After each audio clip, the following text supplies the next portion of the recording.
하나님의 뜻으로 말미암아 그리스도 예수의 사도된 바울은 에베소에 있는 성도들과 그리스도 예수 안에 있는 신실한 자들에게 편지하노니, 하나님 우리 아버지와 주 예수 그리스도로부터 은혜와 평강이 너희에게 있을지어다.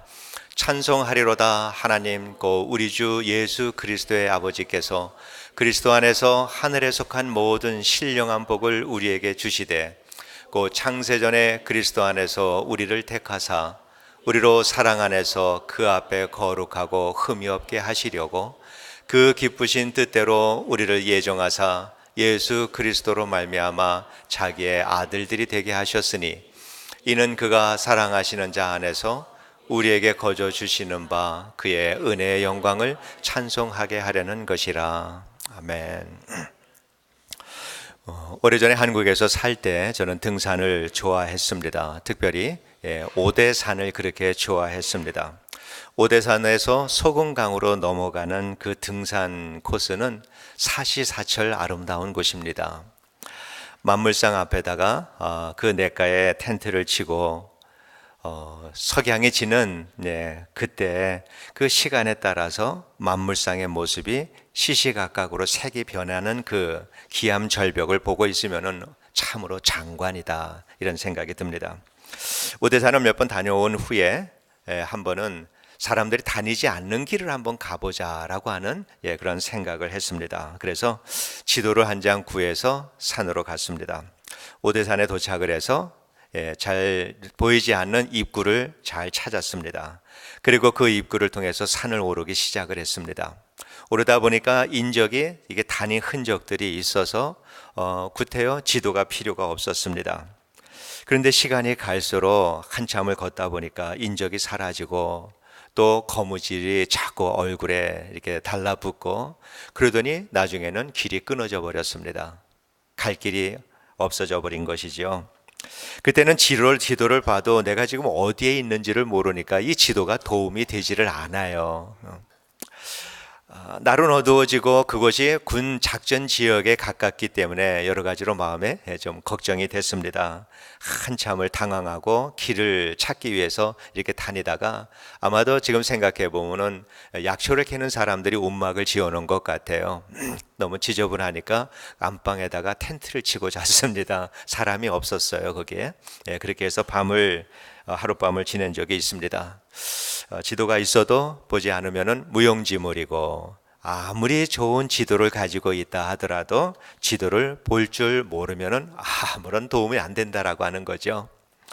오늘날 이 시대 교회와 많은 그리스도인들의 삶이 지도를 안 보고 앞으로 마냥 달려가는 것과 같은 것이 이 시대의 교회와 그리스도인들의 삶이 아닌가, 이런 생각이 들었습니다.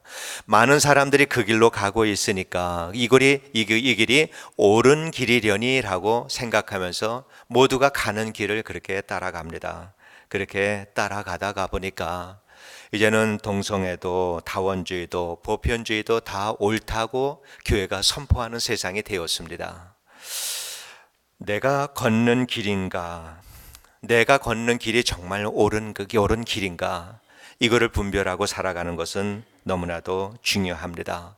사람들이 많이 간다고 그 길을 걷다가 교회가 여기까지 온 것을 생각하면은 사람들이 많이 간다고 옳은 길이 아니다라고 하는 것을 우리가 알 수가 있습니다.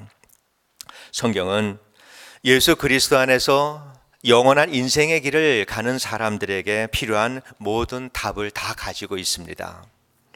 만일 여러분께서 목사인 저에게 이것이 무엇이냐라고 질문을 할 때 제가 대답을 못 드린다 하더라도 그것은 진리에 대한 저의 무지함 때문에 못 드리는 것이지, 성경이 답이 없다라고 하는 것은 아닙니다. 성경에는 모든 답을 다 가지고 있습니다. 그런데 많은 교회들이 지도를 안 봅니다. 또 지도를 볼 줄을 모릅니다. 그래서 열심히 살지만은 진리가 아닌 것들을 하며 살아가는 것도 대단히 많다라고 생각합니다. 우리는 성경을 알아야 합니다. 성경 말씀을 많이 공부하고 어떠한 그 지식적으로 많이 알아야 된다라고 하는 것은 아닙니다. 정말 성경 지식이 없어서 그리스도인답게 살지 못하는 사람들이 얼마나 될까? 저는 거의 없다라고 생각이 듭니다. 여러분 중에 십자가의 의미를 모르는 분 계십니까? 십자가에서 주님께서 죽으신 그 이유를 모르시는 분들이 또 계십니까? 주님께서 세상을 떠나시기까지 그 마지막 순간까지 우리 성도들에게 당부하신 말씀이 무엇인지 모르는 분들이 또 계십니까? 기독교의 가치가 사랑과 겸손이다라고 하는 사실, 성경 전체가 하나님의 사랑과 이웃 사랑이다라고 하는 것이고 그것의 실천을 위한 책이다라고 하는 사실 모르는 분들이 우리 가운데 얼마나 됩니까? 이러한 것들을 몰라서 우리가 그리스도인의 사명을 잘 지키지 못하고 참 그리스도인의 삶을 살지 못하는가? 그런 것은 아니다라고 믿습니다. 얼마나 더 배워야 할까? 얼마나 더 배워서 알면은 우리가 이웃을 사랑하고 섬기고 그리스도의 증인된 삶을 바르게 살아갈 수 있을까? 오래전부터 성경 공부를 준비하는 것이 있습니다. 그런데 그 성경 공부는 일반 성경 공부가 아닙니다.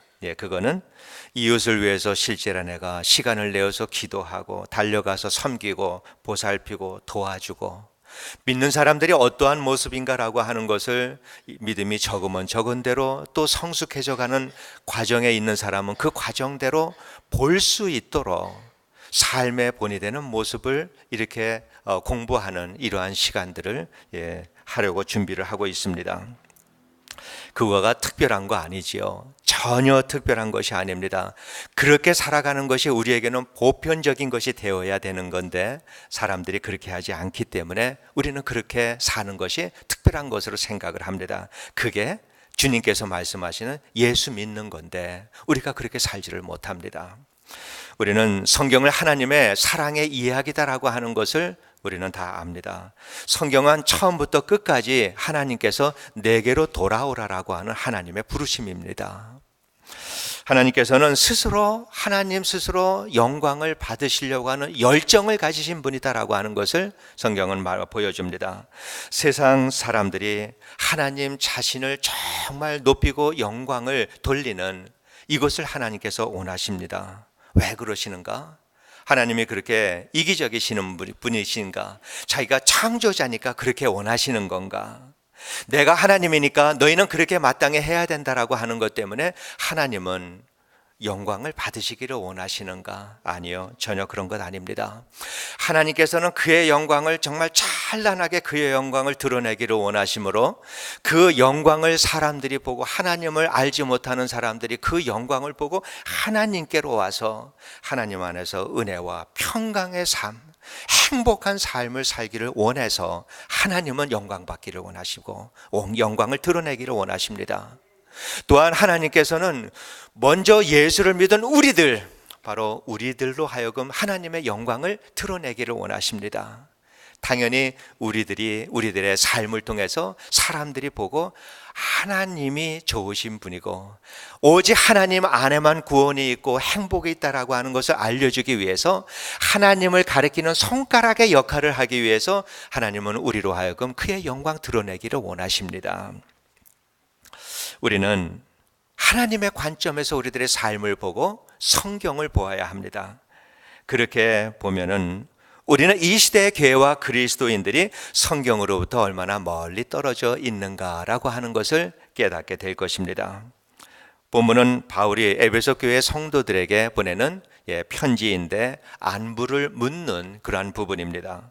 바울은 그들에게 하나님 우리 아버지와 주 예수 그리스도로부터 은혜와 평강이 있기를 원합니다. 최고의 인사입니다.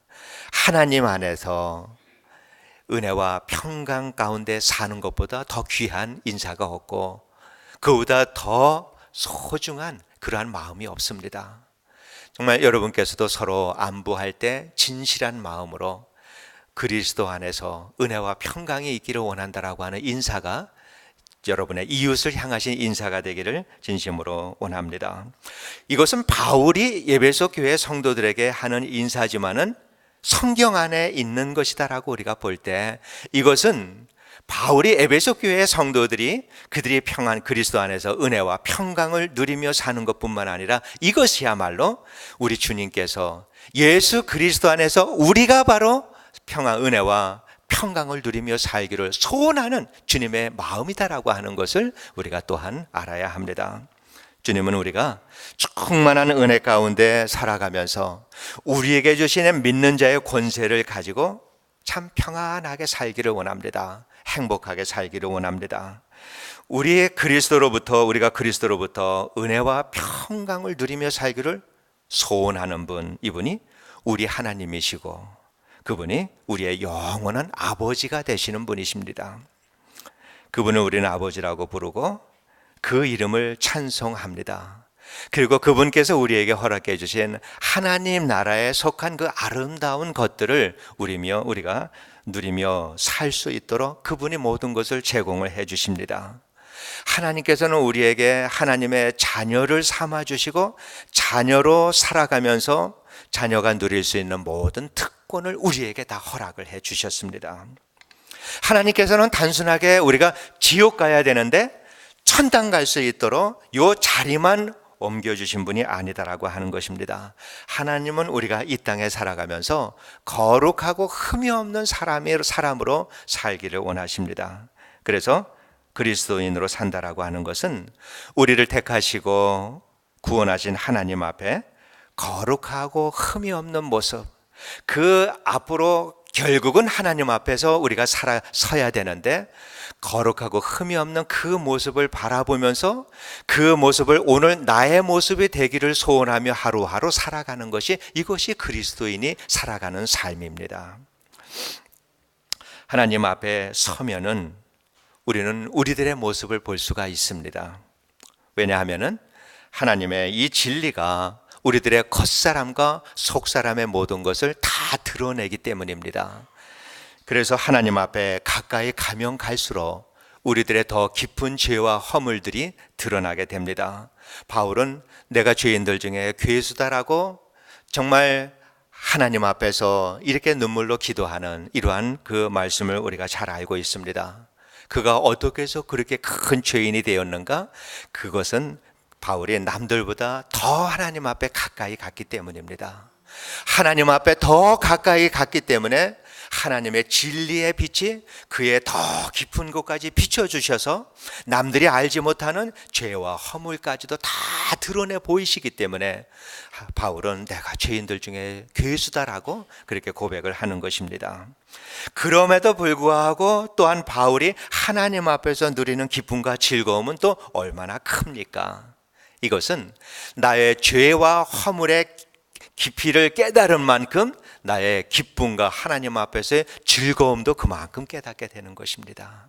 용서의 그 기쁨, 이것은 용서받은 자만이 아는 기쁨이거든요. 하나님께서 나를 사랑해 주시고 나를 위해서 그 아들을 심판하셨다라고 하는 이 사실에 대한 감격을 깊이 깨달은 사람일수록 하나님 안에서, 하나님 앞에서 즐거워하고 기뻐하는 이러한 삶을 살 수 있는 것입니다. 그 감격으로 우리는 세상에 속하지 않고 하나님께 속한 삶을 우리가 살아갈 수가 있는 것입니다. 그렇게 살아가면서 우리는 내가 죄와 허물 가운데 살고 있는 것을 정말 슬퍼하고 또 한탄합니다. 나의 뜻은 이렇게 살기를 원하지만 결국 이렇게 살아가 버리고 마는 내 삶을 미워합니다. 그렇게 미워하고 하나님의 도우심을 받아가면서 내 안에 있는 죄와 허물을 조금씩 떨어뜨리면서 하나님이 보기 원하시는 거룩하고 흠이 없는 삶으로 조금씩 변화되어 가는 것, 이것이 그리스도인들이 살아가는 삶의 방식인 것입니다. 우리는 이러한 그 하나님의 말씀을 통해서 이 감격적인 신앙인의 삶을 살아야 하는데 그렇게 살지를 못합니다. 이따금씩 그것을 경험하고 우리는 그것을 간증으로 누리면서 살아갈 수밖에 없는 연약한 신앙인들이 바로 우리들입니다. 하나님께 찬송을 돌리고 그 구원의 감격을 하나님께 감사드리기도 하지만은, 그러나 실제로 우리가 이 세상에 살아가면서 정말 하나님의 자녀로서 권세 있는 이러한 그리스도인의 삶을 살아가고 있는 이러한 그 그리스도인들이 과연 얼마나 될까? 우리는 얼마나 많은 이 세상을 살아가는 시간들 속에서 얼만큼이나 이러한 그 권세 있는 그리스도인의 삶을 하루하루 살아가고 있는가? 우리는 그렇게 살지를 못합니다. 주님께서는 우리가 은혜와 평강 가운데 살기를 원하지만은 우리는 그렇게 살지를 못합니다. 주님께서는 우리가 하늘에 속한 신령한 복을 누리며 살기를 원하지만은 우리는 또한 그렇게 살지를 못합니다. 모든 환경을 통해서 거룩하고 흠이 없는 사람들로 변화되기를 원하지만은 우리는 참 변화가 우리의 삶 속에 이루어지지 않는 이러한 삶 속에서 우리는 살아가고 있습니다. 우리는 가던 길을 멈추어야 합니다. 잘못된 길을 가는 사람들은 더 열심히 가고 더 빨리 갈수록 목적지로부터 더 멀어질 뿐입니다. 그렇기 때문에 우리는 멈추어서 내가 가는 길이 옳은 길인지 우리는 돌아보아야 합니다. 성경으로 돌아가야 합니다. 성경이 우리 인생의 영원한 인생의 그 목적지로 인도하는 지도라고 하는 것을 우리가 알아야 합니다. 내가 어디에 있고 어디를 향해서 가고 있으며 무엇을 위해서 살아야 하고 어떻게 그곳까지 갈 수 있는가? 성경이 말씀을 해줍니다. 그 말씀을 우리가 다시 한번 살펴보면서 내가 지금 살아가고 있는 것이 잘못된 길이라면 돌아서야 되고, 내가 옳은 길을 가고 있다라고 하면 나를 그 길까지 그 길로 인도해 주시고 계시는 하나님께 감사와 영광을 돌리며 우리는 그 길을 계속 가야 하는 것입니다. 하나님은 우리를 아들이다라고 부릅니다. 그러니 하나님의 아들의 삶은 하나님으로부터 시작을 해야 합니다. 여기에서 시작이 되는 것이 아니라 여기에서부터 시작이 돼야 되는 것이 우리 그리스도인의 삶입니다. 인류 역사상 가장 위대한 사건은 무엇인가? 이거는 어떤 것과 비교할 수 없이 가장 위대한 사건은 하나님이 사람이 되셨다라고 하는 사실입니다. 주님이 사람이 되셨습니다. 이 땅에 오셨습니다. 왜? 우리를 그 예수 그리스도 안에서 아들 삼기 위해서 그렇게 오신 것입니다. 그리스도와 함께 하늘의 모든 것들에 대한 후사로 삼기 위해서 사람이 되셔서 이 땅에 오셨습니다. 그리스도를 통해서 우리에게 믿음을 선물로 주시고 그 믿음을 가지고 하늘에 속한 자가 되어서 하늘의 삶을 살아갈 수 있도록 그리스도께서 이 땅에 오신 것입니다. 세상은 모릅니다. 그러나 우리는 압니다. 우리는 세상의 모든 영광이 결국은 썩어지고 없어질 것이다 라고 하는 사실을 우리는 아는 사람들이고, 오직 하나님의 영광만이 영원한 것이다 라고 하는 것을 우리는 너무나도 잘 아는 사람들입니다. 그리고 그 삶으로 인도해 주시고 우리를 그 삶까지 살아갈 수 있도록 우리에게 힘을 주시고 능력을 주시는 분이 우리 하나님이다라고 하는 사실 우리가 잘 알고 있습니다. 우리 성도님들 가운데서는 구원의 확신이 없는 분들도 여러 분 계시리다라고 믿습니다. 어느 교회나 다 마찬가지입니다. 또한 수십 년 신앙생활을 했지만은 여전히 내가 구원의 확신을 가지고 있지 않는 이러한 분들 분명히 있다라고 믿습니다. 그러나 그동안에 목회를 하면서 나는 구원의 확신이 없으니 내게 구원의 진리를 가르쳐 달라고 정말 갈급한 마음으로 오신 분들은 몇 분 되지를 않습니다. 초대교회 성도들을 생각을 하면은 이 성도들이 복음을 들고 성령의 충만함을 경험하고 복음을 들고 밖으로 뛰어나갔습니다. 그들이 복음을 외칠 때 그 복음을 들은 사람들이 말을 합니다. 형제여 어찌할꼬? 당황해 했는데, 그런데 우리 가운데서는 이렇게 당황해하는 모습을 보기가 어렵다라고 하는 것입니다. 우리는 복음을 외치고 많은 복음을 말하고 있고 하나님의 사랑을 말하고 있는데, 이렇게 복음 앞에서 당황해하면서 형제여 내가 어떻게 하면 구원을 얻을까라고 하는 이러한 질문을 하는 사람들이 정말로 없다라고 하는 것입니다. 왜 그럴까? 그것은 구원의 확신을 가지고 살아가는 사람들을 보아도 별게 없기 때문에 그런 것이 아닐까. 그 사람이나 나나 이 세상을 살아가면서 별반 다를 바가 없어 보이기 때문에 그런 것이 아닐까. 구원의 확신을 가지고 산다라고 하는 사람이지만 그 얼굴을 볼 때 내 얼굴이나 그 사람의 얼굴이나 차이가 없기 때문에 그런 것이 아닐까. 세상을 살아가는 그 모습, 세상 속에 들어가서 세상을 살아가는 그 모습을 보아도 그 사람이나 나나 특별한 윤리와 도덕에 대한 차원이 다른 것을 느끼지 못하는 똑같은 이러한 모습을 보면서 이렇게 구원에 대한 어떠한 구원의 확신에 대한 도전을 받지를 못하는 것이 그런 이유이지 않을까. 이렇게 이러한 모습들을 주변에서 보다 보니까 구원에 대한 매력을 느끼지 못하기 때문에 거기에 대해서 받고자 하는 그런 그 갈급한 심정이 일어나지 않는 것이다. 이렇게 생각이 듭니다. 바로 저와 여러분이 살아가는 이 모습들을 보면서 구원의 확신이 없고 하나님을 알지 못하는 사람들이 구원이 그렇게 좋은 건가? 그렇게 우리가 급하게 받아야 되는 것인가? 오늘까지 살아온 내 삶의 방향을 완전히 돌려서 나는 이렇게 살기를 원한다라고 하는 이러한 마음, 그렇게까지 매력이 있는 것이 그리스도인의 삶이 아니다라고 하는 것을 사람들의 눈에 그렇게 보이기 때문에 오늘날 교회가 여기까지 오게 되지 않았을까, 이렇게 생각을 합니다. 하나님 안에서 즐거워하고 하나님을 찬미하는 것은 성경 속의 이야기이지 이 시대의 그리스도인들의 모습이 아니라고 생각하는 사람들, 이러한 사람들이 모인 그 교회는 교회가 구원의 방주의 역할을 하는 것이 아니라 코리안 커뮤니티 센터의 역할을 할 뿐입니다. 우리는 오늘 우리들이 살아가고 있는 신앙인의 삶을 정상적인 신앙인의 삶이 아니다라고 우리는 인정해야 합니다. 결코 우리는 우리들의 오늘의 신앙인의 삶에 대해서 우리가 만족해서는 안 됩니다.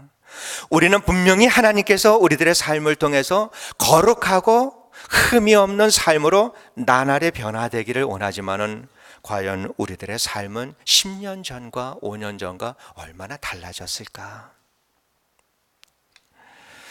또한 우리는 하나님께서 우리에게 하나님의 자녀로 이 땅에서 살아가기에 부족함이 없도록 자기 아들의 죽음을 통해서까지 우리에게 주신 이 권세가 있는데, 하늘의 신령한 것들을 주기를 원하시는데 우리는 그것을 얼마나 누리며 하나님 안에서 자유와 즐거움과 평강을 누리며 살아가고 있는가?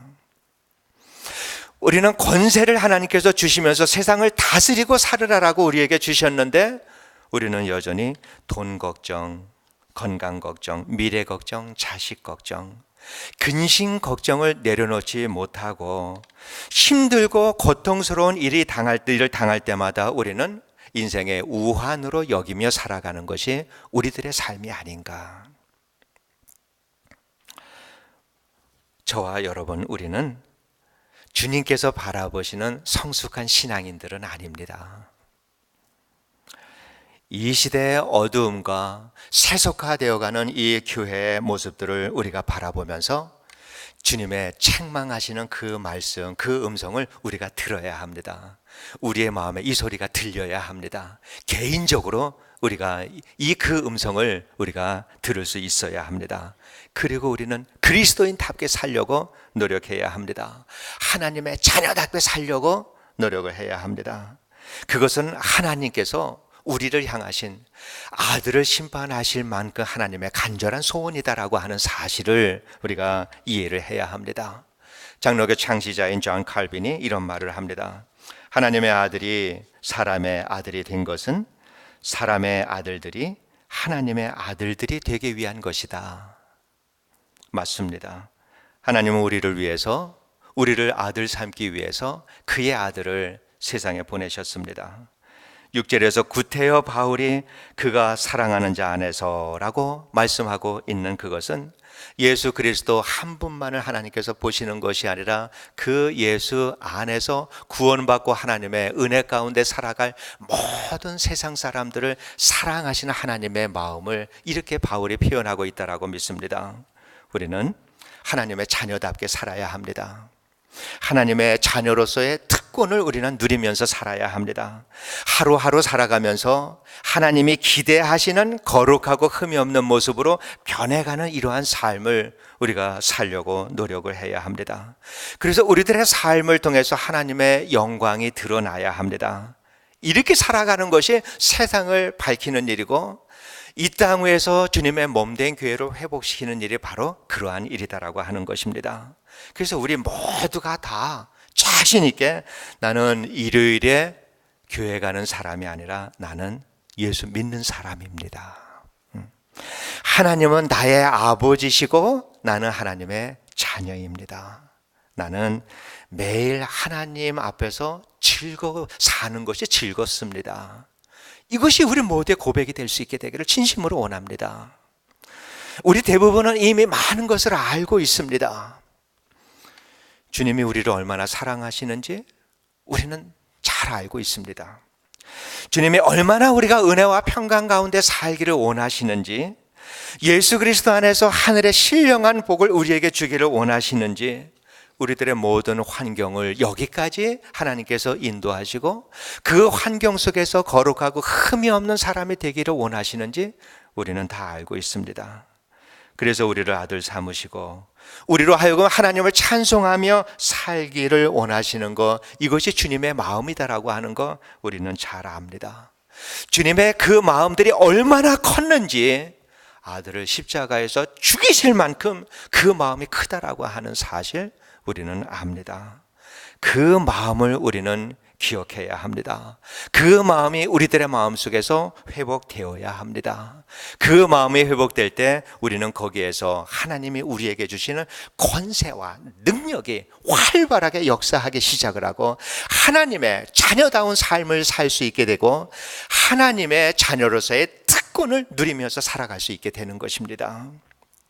우리가 이렇게 살아가는 것을 보면서 맞아, 저렇게 사는 것이 예수 믿는 거야. 나도 저 사람처럼 살았으면 좋겠다. 이러한 사람들이 우리 주변에서 자꾸 일어날 수 있게 되기를 원합니다. 이제는 우리가 예수를 믿으면서 세월이 지나가는 것이 아니라 세월이 지나가면서 우리 속에 예수 그리스도를 닮아가는 모습이 점점 드러날 수 있게 되기를 진심으로 원합니다. 우리가 예수를 믿으면서 기쁘게 살아가는 모습, 은혜와 평강의 충만함 속에서 살아가는 이 모습을 보면서 구원의 확신이 없던 사람들이 우리가 살아가는 이 모습을 먼저 보면서 나도 구원의 확신을 가졌으면 좋겠다. 그리고 다시 하나님 앞에 그분들이 돌아서서 하나님, 내게도 구원의 확신을 주시옵소서. 나도 저렇게 살게 하여 주시옵소서.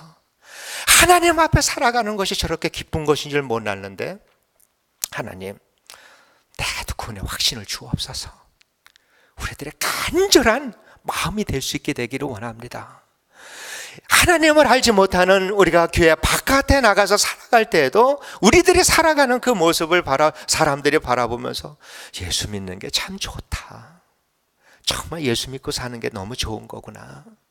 이러한 그 그리스도의 증인된 삶을 살아가면서 예수를 알지 못했던 사람들이 여러분의 삶을 통해서 우리 교회로 꾸역꾸역 모여드는 이 거룩한 꿈을 우리가 가지고 오늘도 내일도 인생의 시간만 흘러가는 것이 아니라 시간의 흐름 속에서 거룩하고 흠이 없는 아름다운 신앙인으로 변화되는 이 모습들이 우리 서로가 서로의 얼굴을 바라보면서 발견할 수 있게 되기를 주의 이름으로 축원드립니다.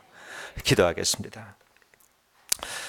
하나님, 너무 저희들 연약합니다. 믿음이 연약하고 의지도 연약하고 이렇게 살아야 하는 것을 알매도 불구하고 저렇게 살아가 버리고 마는 것이 우리들의 삶입니다. 하나님, 우리를 도와주시옵소서. 마음에 소원하는 대로 살게 하시고 주님이 원하시는 모습으로 살아갈 수 있도록 도와주시옵소서. 세월이 흘러가는 것이 아니라 우리 모든 삶 속에서 예수 그리스도를 닮아 거룩하고 흠이 없고 책망받을 것이 없는 아름다운 신앙인으로 나날이 변모해가는 우리 모든 성도님들 되게 하여 주시옵소서. 예수님 이름으로 기도드리옵나이다. 아멘. 우리 다